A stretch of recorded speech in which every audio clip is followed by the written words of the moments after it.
Nagpahatid na magkasama ang SB19 at ang grupo ni Ninong Ry. Kamakailan lamang ay nag-request pa ang isang fan ng 18 or SB19 fan kay Ninong Ry na sana daw ay maigas nila si Justine sa kanilang mga vlog. Kaya naman ayon kay Ninong Ry, okay, mag-comment kayo at itag nyo ang SB19 na sana ay makasama namin sila. Pero ayon sa photo na ito, may caption to na tila nagkita sila sa Cebu.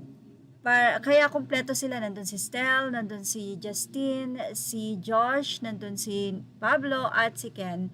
Dahil nga ito ay hindi inaasahan na pagkikita. Pero hindi natin alam kung talaga bang nagkita sila or di inaasahan, may collaboration ba, ano nga ba ang tunay sa photo na ito. Yan po ang ating pakakaabangan.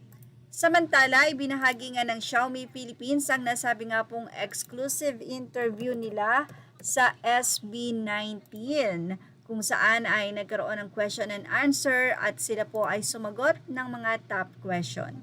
Ilan sa mga top question na sinagot nila ay yung kanta na talagang nahirapan ng SB19. Ayon kay Stel, yun ay walang iba kundi ang quit kasi parang sabi nila that time is pandemic din.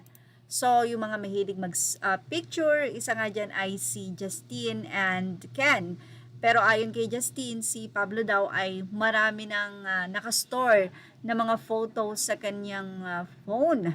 Well, sinagot din nila kung saan sila kukuha ng lakas kapag medyo nangihina na sila. Literal ang mga naging sagot ng SB19. Si Justine, sinabi niyang sa tulog at sabi naman nila at nag-agree sila na pwede rin naman talaga dahil wala ka talagang sa mood kapag kulang ka ng tulog. Sumunod naman ay si Pablo at sinabing sa kape. Mahilig daw talaga na magkape etong si Pablo. Anyway, sa comment section mababasa ang very supportive na ninang ng SB19 na si Xiaomi at sinabi nilang happy weekend mga nakshis. Yes, walang rest day sa lapag si Ninang. 7 minutes yan mga anak, baka mabitin pa kayo. Cheers! Siyempre, very supportive ang mga fans at sa comment section nga ng post ng Xiaomi Philippines, humanga ang mga fans sa SB19 dahil kayang-kaya nga nila na may question and answer pero no buds messages sa isa't isa. Question, saan kayo kumukuha ng lakas when things get tough? Pablo, sa kape talaga.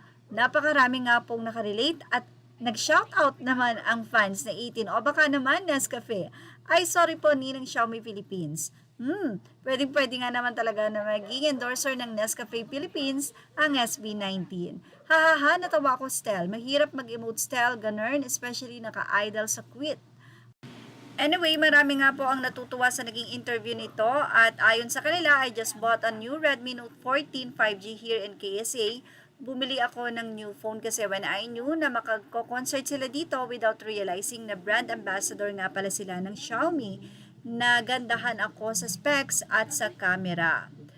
Na-miss ko kayo, say ng isa, boys, hintayin ko lang masira tong phone ko, bibili ako ng Redmi Titan Top na. Salamat po ni ng Xiaomi Philippines. So, ayan po, actually, napakarami na nga pong nagpa-reserve ng Xiaomi Philippines new Redmi Note 15 Pro kung saan ay sa January 30 nga po daw ito marirelease sa mga nagpa-reserve na. Well, yan po ang ating showbiz snap update. Images are all credit to the rightful owners. Please like, share, and subscribe.